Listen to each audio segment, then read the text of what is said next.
नमस्कार दोस्तों, इतिहास गवाह है में आपका स्वागत है। We are currently building more context into Russia Ukraine by looking at the historical context of what has happened in this region.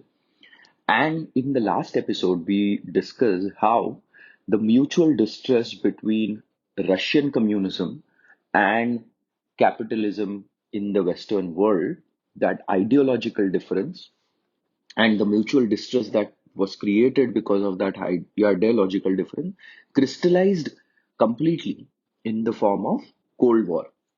And now in this episode, we will see that how this Cold War spread a lot of heat across the world, and especially what we called as third world countries at that time.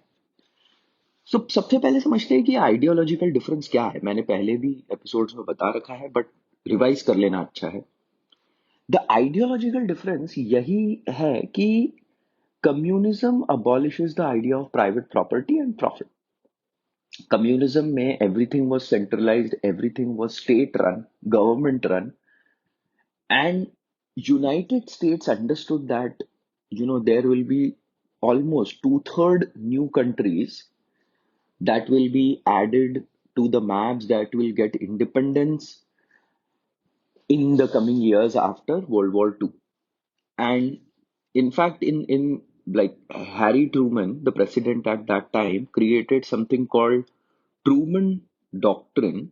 And in that Truman Doctrine, America very clearly declared its fight against communism as a protection of peaceful people standing against the oppressive regimes. और directly नहीं बोला, but oppressive regime से उनका मतलब communism ही था, है ना। And protection of peaceful people. अभी देखिए, ये प्रोटेक्शन वाली जो बात है, ये कैसे एक्सप्रेस होगी अक्रॉस द वर्ल्ड, वो हम आगे देखेंगे।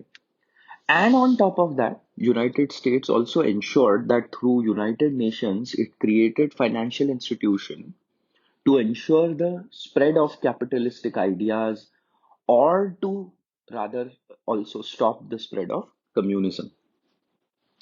Also, Soviet Russia also played its part by making people aware first, like people across the world, especially again, as I said, as we called third world countries at that time, they became super aware of an alternate form of model that was standing against capitalism.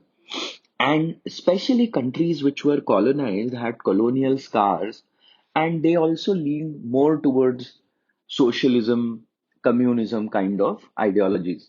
और इसी कारण से हमारा, मैंने जैसे बताया कि नेहरू जी 1927 में रशिया गया, and he got so influenced by Russia, what was happening in Stalin Russia, that he came back dreaming about establishing socialism in India as well, समाजवाद जिसे कहते हैं। और वही हमारे कुछ पहले साल आफ्टर इंडिपेंडेंस हुआ। नाउ यहां से ये दोनों बड़ी बड़ी कंट्रीज अपनी आइडियोलॉजीज वर्ल्ड में चलाने की कोशिश कर रही हैं, और उसके कारण the you will see that the 40 years of Cold War, literally from 1949 you can say to 1989, became like have the root of pretty much all the problems that we are seeing, geopolitical problems। कुछ अभी नहीं है, but कुछ उस समय से ही चली आ रही है। तो क्या हुआ 1949 में? 1949 में US and 11 other countries formed NATO, which is North Atlantic Treaty Organization, and which was expanded to West Germany. And as soon as that happened, Soviet Russia, see देखिए, वो जो बफर कंट्रीज थी, Soviet Russia had thought that the countries now are, like including East Germany, are all communist countries. And as soon as capitalism spread to West Germany, not just capitalism but NATO spread to West Germany, the threat of rearmament increased, and उस जमाने में Germany को रीआर्म करना मतलब सबको डर लग रहा था, है ना। तो इसलिए रशिया ने बहुत कोशिश करी कि या तो नाटो नहीं एक्सपांड हो वहां पे, या इनफैक्ट एक बार रशिया ने नाटो की मेंबरशिप के लिए भी अप्लाई करा, and all these you know demands for a deal और a treaty were rejected. And इसलिए 1955 में Soviet Russia and 8 other states sign a Warsaw pact. अभी इसमें ऐसा था कि वो 8 अदर स्टेट तो बाकी सारे रशिया पे ही डिपेंडेंट थे, तो 8 का ऐसा कोई सपोर्ट नहीं था नाटो में। मतलब ऐसा नहीं है, नाटो में ऐसा है कि यूएस की आर्मी तो आती है बट एक्चुअली दूसरी कंट्रीज भी आर्मी प्रोवाइड कर सकती है। और अब यहाँ हम देखेंगे कि in 1955 we have both NATO and Warsaw Pact. So both NATO's army are basically US and allied forces, and they also get forces from the UN. And then the Warsaw Pact, or like they will generally see, we will see that they are fighting against the Soviet forces or Soviet Russia's forces at different places across the 40 years. तो शुरू करते हैं। तो सबसे पहला war जो हुआ वो ये था Korean war. And what happened in Korean war कि Japan had occupied Korea after world war one, and when in after world war two Japan surrendered, US had occupied South Korea by that time, and Russia had occupied the northern part of Korea, where it established communist government. US established US ने elections कराए और फिर वहां पे एक democratic government establish हुई। 1950 में 950 north Korea invaded south Korea and Korea war began. And of course, like Korean War में एक तरफ से Russia was providing the arms and ammunitions and support to North Korea, and South Korea was supported by NATO allies. And finally, in 1953, a demilitarized zone was created, and there was a ceasefire. There hasn't been any peace treaty signed until now between the two nations. तो वो अभी तक ऐसा ही है, और आप देख रहे होंगे ये जितना हमको बार बार थोड़ा सा नॉर्थ कोरिया रीजन में जो टेंशन्स दिखते हैं, अम, वो उसका वो इसी का ही हैंगओवर है। This is like just a follow up of that. Then in 1949 Mao Zedong, Mao uh, found Chinese Communist Party. He found Chinese Communist Party some 20, 30 years ago. He was a librarian, and from a librarian, he became one of the most powerful people in China at that time. So he found Chinese Communist Party that defeated Kuomintang Party. Kuomintang Party was the nationalist party of China, and there was a civil war. From around 1945 to 1949, there was a civil war, and finally, Mao Zedong's party overcame that resistance and established the foundation of People's Republic of China in 1949, and they adopted the communist model. So, अब आप देखिए, there is Russia, and then there is another big country, China, which became communist countries.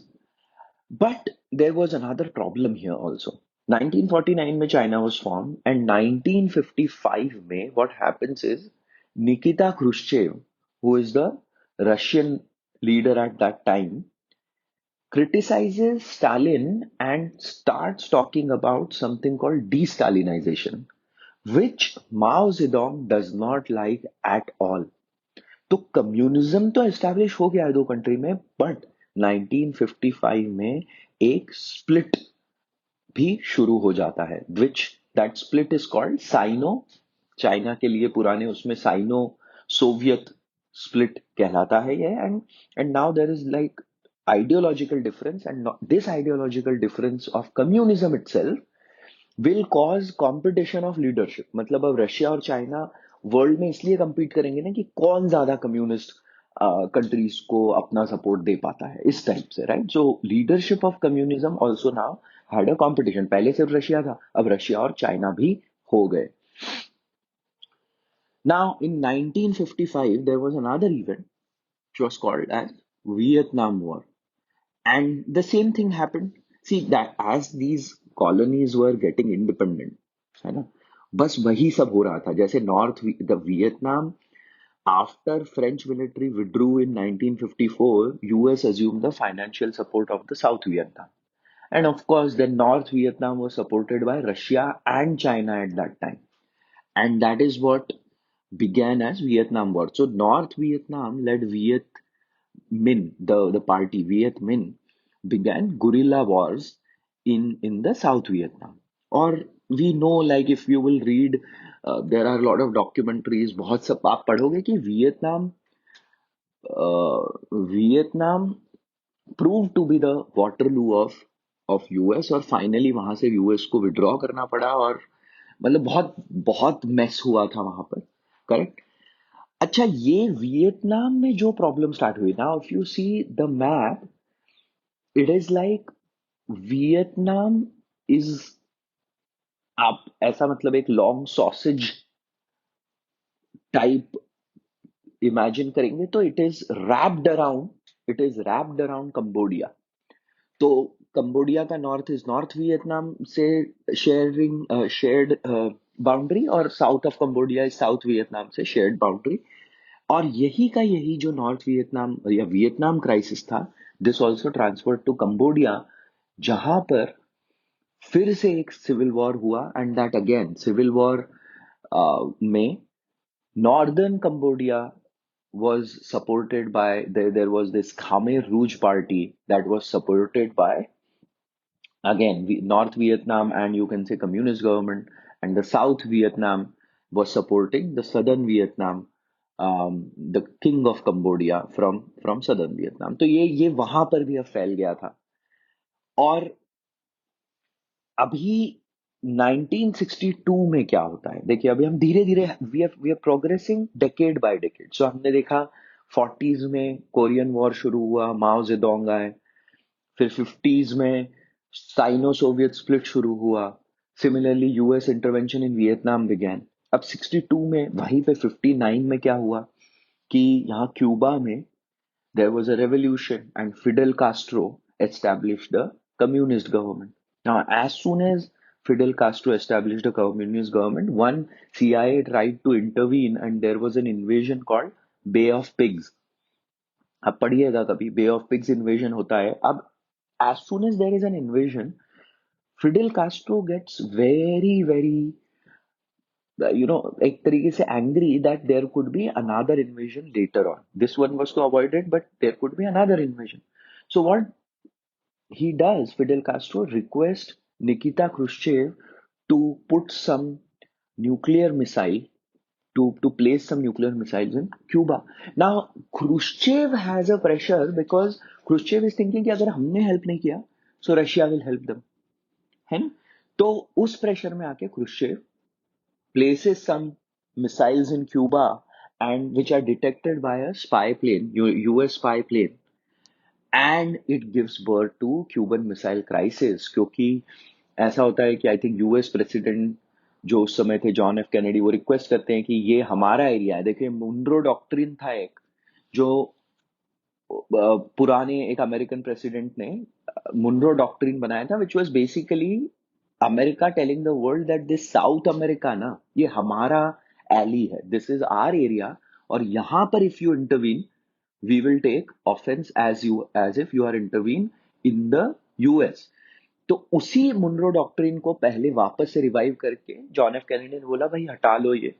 On top of that Khrushchev said कि we are sending more, and then there was the huge crisis where for almost a month the world went through a threat of full blown nuclear war. तो ये एक बहुत important event. Then जो 1955 का जो मैंने बताया था, याद है, वियतनाम वॉर, मैंने कहा था कि वो कंबोडिया में भी स्प्रेड हुआ, एंड 1967 में वहां पर कंबोडिया में ये वॉर शुरू हुआ, जहां पे north Cambodia had Khmer Rouge, which was the communist party at that time, and this communist party ultimately wins against the king of Cambodia and establishes a rule by communist rule by Pol Pot, and Pol Pot then unleashes one of the biggest genocides of the modern history। बहुत बड़ा 1.5 से 2 million लोग इसमें execute कर दिए गए थे, मार दिए गए थे। Many millions were displaced, and gave birth to refugee crisis in the region. आप देखिए ये सब कनेक्टेड है, बस दो आइडियोलॉजीज क्लैश कर रही है, बस NATO army, US army versus Soviet army चले जा रहा है और ये पढ़ते रहेगा। तो 1967 में ऐसा होता है, फिर 75 में जब पोल पोट की गवर्नमेंट आती है, खूब जेनोसाइड होता है। उस गवर्नमेंट के दो लोगों को अभी 2014 में finally they were convicted of the crimes against humanity. Cambodian genocide के बारे में आप पढ़िएगा, आपको कभी समय मिले तो। But again, like this is, I am all trying to connect it to one single thread of how this Cold War was unleashing terror in some of these third world countries at that time. Now we are in 70s, and this is the time when the Sino-Soviet split जो मैंने आपको बताया था, which began in 19 around 1955, was exploited by the US. Specifically, क्या होता है कि Henry Kissinger is the advisor, is उस समय के फॉरेन सेक्रेटरी भी रहे, and he advises Richard Nixon to give China a permanent membership on the Security Council. वो बहुत बड़ी बात है उस टाइम, यूएन सिक्योरिटी काउंसिल पे परमानेंट मेंबरशिप, और वो चाइना को दे देते क्योंकि उनको समझ में आ जाता है कि if they can cut China away from Russia, and the border disputes had also started by that time, and that is what they do. They cut China away, and that is one other reason बाद में चल के China की economy भी open होती है, माओ open करते हैं उसको, और उसके कारण से फिर चाइना आगे प्रोग्रेस करता है। But currently in 1971, this is considered to be one of the top diplomatic moves Henry Kissinger का, where he brings China into almost US side by giving a permanent membership. And then in 1979, उसी decade के and में, Soviet Russia invades Afghanistan. Invades मतलब वहां पर दे establish a People's Democratic Party of Afghanistan, which is a communist party.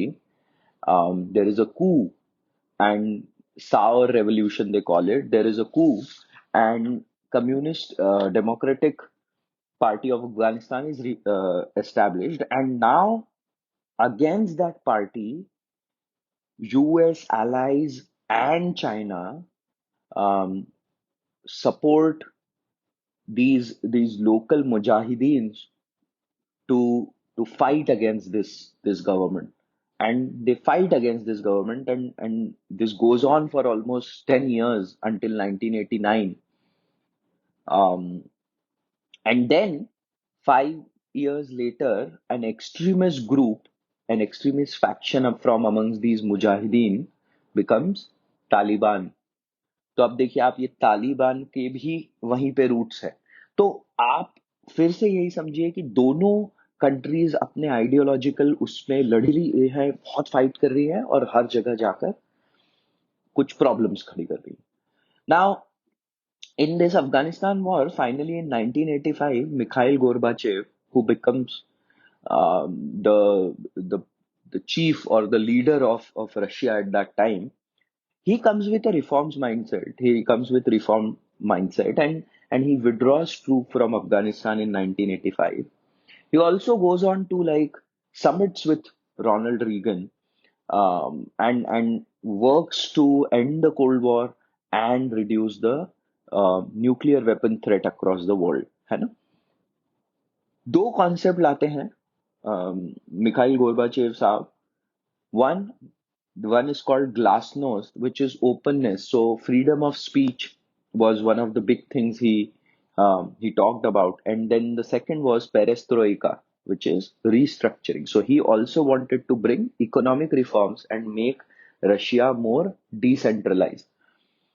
And देखिए, इस तरीके से समझना बहुत जरूरी है कि रशिया अपने हिस्ट्री में मोस्टली हमेशा ही ऑटोक्रेटिक रहा है, और इस केस में ठीक है, चलिए इकोनॉमिक रिफॉर्म्स तो अच्छे, पेरेस्ट्रोइका जो था वो इकोनॉमिक रिफॉर्म था, that is agreed, if that is still okay, but as soon as you start giving freedom of speech, start talking about democracy, things start going out of hand, और वही हुआ। By 1989 democracy बहुत difficult है handle करना, ये समझना बहुत जरूरी है, स्पेशली अगर आपका बहुत सालों से ऑटोक्रेटिक रूल ही रहा है, और रशिया का तो हमेशा ही वही रहा था, करेक्ट? तो by 1989 there are protest in Kazakhstan, Hungary, East Germany, Bulgaria, Romania, Czechoslovakia, Poland, ठीक है? And because like the all of them are now forming different, they are overthrowing their communist government or protesting against them, and Gorbachev refuses to intervene in a military refuses any military intervention in this situation, which gives rise to national discontent against Gorbachev. देखिए, Russia में एक चीज आपको जरूर दिखेगी, उनका जो leader है अगर वो हारने लग जाए तो लोग बड़े अ, चिंतित हो जाते हैं और प्रोटेस्ट शुरू हो जाते हैं। और ऐसा ही आप देखेंगे सारे ऑटोक्रेसीज में ऐसा ही होता है। When the autocrat comes across as weak against the world, उसके अगेंस्ट ही बहुत कुछ डिस्कॉन्टेंट शुरू हो जाता है। एक इनफैक्ट कू भी कोशिश करी गई थी 1991 में। उसके बाद मुझे ऐसा लगता है गोरबाचेव थोड़े से हिल गए, because Gorbachev never wanted the Russian split. देखिए, ये एक बात और समझनी बहुत जरूरी है, ये स्प्लिट ऐसे हो गया कि उनसे हैंडल नहीं हुआ। सडनली आपने डेमोक्रेसी वगैरह बड़े बड़े आइडियाज तो बता दिए, बट हैंडल करना भी तो बहुत मुश्किल है। तो जो स्प्लिट हुआ वो उनकी कहते हैं उनके उनकी इच्छाओं के अगेंस्ट था। And also Boris Yeltsin, who would be the next leader of Russia, kind of wanted this split, because Boris Yeltsin realized that because of the split his powers will go up। वो सिर्फ पूरे Russia पे rule कर पाएंगे, और Russia उस समय वैसे भी बहुत बड़ा था। देखिए, स्प्लिट से रशिया एज अ कंट्री को इतना फर्क नहीं पड़ा, आई वुड से। दुनिया में बहुत ज्यादा प्रॉब्लम्स क्रिएट हुई, दुनिया के सामने ऐसा बहुत लगा कि अरे स्प्लिट हो, but Russia as a country still remain extremely extremely big, and then Boris Yeltsin became its leader. On the other hand, US and UK had given a lot of assurances to Gorbachev। बहुत assurance दिए थे। जैसे पहला assurance क्या दिया था कि if if once Russia forms like all these communist government, let them form democratic government, हम नाटो को एक्सपैंड नहीं करेंगे towards the two beyond east Germany, ऐसा एक वादा किया गया था। और पहली बात, जो दूसरा क्वेश्चन था बाद में जब बोरिस येल्सिन ने पूछा कि अरे भाई नाटो की नीड ही क्यों है, अगर रशिया का disintegrate, USSR has been disintegrated, तो व्हाई इज नाटो नीडेड? सबसे पहले तो यही था। एंड देन दूसरा था कि नाटो का एक्सपेंशन नहीं होगा, but by 2000 NATO had expanded to Poland, Czechoslovakia and Hungary. So अब देखिए, रशिया को थ्रेटनिंग तो लगेगा ही, है ना, कि आप क्यों एक्सपैंड कर रहे हैं, आप क्यों हमारी बाउंड्रीज के पास में आ रहे हैं, आप हमारी बॉर्डर्स के पास में क्यों आ रहे हैं। फिर 2000 में व्हेन यूगोस्लाविया डिसइंटीग्रेटेड, वहां के जो लीडर थे, Serbian leader Milosevic, Slobodan Milosevic, he wanted to bring Kosovo under the boundaries of Serbia. और जब वो ऐसा करना शुरू करते हैं तो नाटो आर्मी जाके सर्बिया को बॉम्ब कर देती है। एंड तब जाके बोरिस येल्सिन कहते हैं कि देखिए, ये हम स्प्लिट हुए हैं, बट ये सरासर हमारा अपमान है, this is not accepted, and in the name of ending the cold war you have now started cold peace, ऐसा येल्सिन कहते हैं। But Yeltsin by that time is about to retire, and in 2000 Yeltsin retires and Vladimir Putin comes in power। और अब देखिए, ये सब पहली बात, Vladimir Putin considered dissolution of the Soviet Union as a tragedy, and he claims that the West cheated Russia by expanding NATO, and Russia therefore will get its pride back। ये उनका एक नैरेटिव है ना, ये Vladimir Putin कहते हैं, और इसलिए ही comes in with aggressive foreign policy. अब जैसा मैंने पहले आपको बताया कि Russia has always stayed fairly autocratic, और व्लादिमीर पुतिन भी उसी कहते हैं उसी परंपरा, है ना, उसी हेरिटेज के को बढ़ा रहे हैं, क्योंकि 2010 में प्रेसिडेंट बने, फिर 4 और 4 साल के 2 टर्म करके 2008 में इन्होंने दिमित्री मेदवेदेव को प्रेसिडेंट बना दिया, खुद बन गए प्राइम मिनिस्टर। और 4 साल के अंदर 2012 में इन्होंने कॉन्स्टिट्यूशनल अमेंडमेंट कर दिया and making the president term to be 6 years।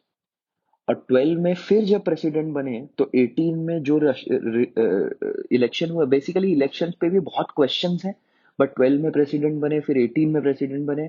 और अब शायद ऐसा है कि इन्होंने अमेंडमेंट्स करवा के ये सिचुएशन कर दी है कि for his life Putin will stay president until of course is it is he is overthrow. And दूसरा चीज ये हुआ कि when disintegration happened, it also brought a little bit of nuclear threat to the world, because four other countries in the Soviet Union, Belarus, Kazakhstan, Georgia, and Ukraine, had nuclear weapons. So the Western countries somehow negotiated with these four countries to give their nuclear weapons to Russia, which they did. तो वो तो threat avoid हो गया था, क्योंकि threat ये होता है ना कि लीक हो जाएंगे, nuclear weapons will be leaked and something might happen from these countries. But at the same time, Putin ensured that these four countries are completely under Russian control. तो आप देखिए बेलारूस में उसने Lukashenko, which is again an autocrat, उसकी सरकार को support दे रखा है रशिया ने। कजाकिस्तान में नजरबायत, जो एक सुल्तान नजरबायत, इन ये ही थे फ्रॉम 2009 टू 2019। एंड 2019 में उनके अगेंस्ट प्रोटेस्ट शुरू हुए, तो वहां पे अब रशिया प्रोटेस्ट को खत्म करने की कोशिश कर रहा है। फिर जॉर्जिया में Russia invaded in 2008 and occupied the region of South Ossetia, and then finally 2014 में तो बहुत ही हद हो गई कि Russia just went ahead and annexed Crimea, which is was a part of Ukraine. वहां पर एक पोर्ट हुआ करता है जहां जो पोर्ट यूज करने की रशिया ने डील करी थी यूक्रेन से उस टाइम, सावेस्तापुल करके एक पोर्ट है। बट 2014 में Russia just goes in and occupies Crimea. देखिए ये क्रिमिया हमारे लास्ट एपिसोड में भी डिस्कस हुआ था शुरुआत में एज अ क्रिमियन वॉर, ये वही रीजन है। और मैं वही बताने की कोशिश कर रहा हूँ कि ये आज का जो कुछ भी विवाद दिख रहा है, इसका बहुत ज्यादा हिस्टोरिकल बैकग्राउंड है। Now to end this conflict, Putin has kept some, कुछ शर्तें रखी है पुतिन ने। क्या है वो शर्त? So one, he says that stop expanding. He asks NATO to stop expanding towards east. Do not expand towards east. Do not come closer to the countries which are closer to Russian border, and do not establish NATO on that. Dusra, remove all the nuclear weapons from Ukraine and combatant army from Eastern Europe. कि ये जितना तुम लोगों ने यहाँ पर घेराबंदी कर रखा है, इसको सबको हटाओ। And give a word that NATO won't expand to the countries that were part of earlier Soviet Russia. यही है ना वो प्राइड बात वापस लेने की जो बात हो रही है ना। और देखिए इस समय the times have changed, because it is not similar to the older times. One, US's hand in this negotiation is weak for a few reasons. One reason is energy. सारे NATO allies, majority of US NATO allies which are in Europe, including Germany, get their energy from Russia. वहां पर एक north street 2 करके एक बहुत बड़ी pipeline है, वो जो सीधे रशिया से जर्मनी आती है, और वहां वो एक बहुत बड़ा एनर्जी का सोर्स है। अब घोड़ा घास से ही दोस्ती कर लेगा तो खाएगा क्या? And therefore that energy interest is weakening the NATO allies, weakening the hands of allies. दूसरा, America realizes in a very clear way that to have some say on Indo-Pacific region, they will need a counter to China. And if they keep fighting with Russia, they will not be able to have any control over the influence of China in that region, right? तो ये कुछ चीजें हैं जिसके कारण से अभी NATO and allies भी बहुत वीक पोजीशन में है। एंड आप देखेंगे पुतिन के वो जो 3 शर्तें हैं वो क्यों है, क्योंकि आप if you put it in historical perspective आपको रियलाइज होगा कि कुछ इधर से हुआ है और कुछ उधर से हुआ है। ऐसा नहीं है कि दोनों ही तरफ, मतलब दोनों ही तरफ ने कुछ ना कुछ काम किए हैं जिसके कारण आज ये क्राइसिस यहाँ पर है।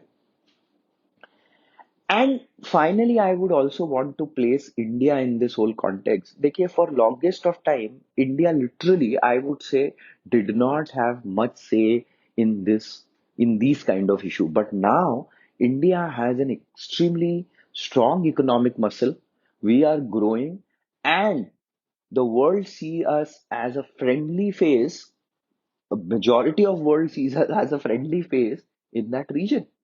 तो ये एक मैं बहुत ही छोटा सा एक कमेंट इंडिया पे करके यहाँ पर इस एपिसोड को विराम देता हूँ। ये we have this episode was slightly longer in duration for obvious reason because I wanted to cover everything related to cold war and how it gave rise to tremendous number of conflicts across the world spanning 4 to 5 to 6 decades. The hangover of few of them we are still going through and we are still witnessing. सुनने के लिए आप लोगों का बहुत बहुत धन्यवाद। Until next time, thank you.